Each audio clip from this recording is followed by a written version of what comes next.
Hi everyone, आज मी golden Chrome mirror नेलची practice करणार आहे.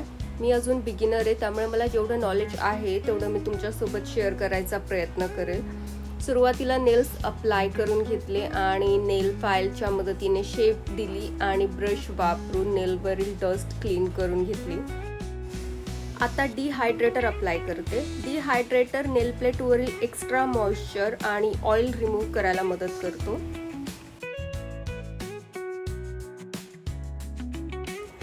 यानंतर मी प्रायमर आणि बेस कोट अप्लाय करून घेतला.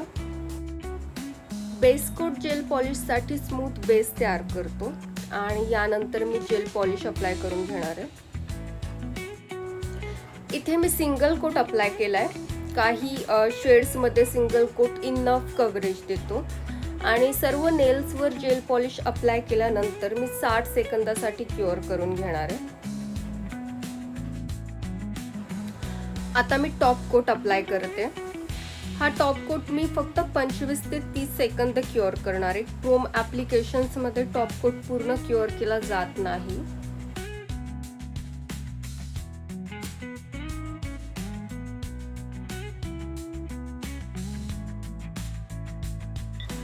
आता सगळ्यात एक्साइटिंग स्टेप, क्रोम पावडर घेतली आहे. खूप थोडी पावडर मी घेणार आहे आणि ती हलक्या हाताने नेल टिप्सवर रब करणार आहे. हा माझा क्रोम मिरर इफेक्टचा पहिलाच ट्राय होता, त्यामुळे रिझल्ट पाहण्यासाठी फार एक्साइटेड होते. माझ्या थंबवर थोडासा टॉप कोट ना बाहेर गेलाय, त्यामुळे क्रोम पावडर आजूबाजूला पण लागली आहे.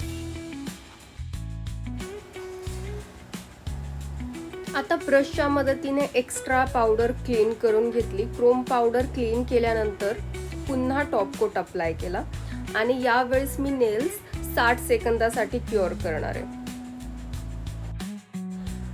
याने क्रोम इफेक्ट लॉक होईल आणि मी शेवटी क्युटिकल ऑइल अप्लाय करणार आहे. हा माझा क्रोम मिरर नेल्स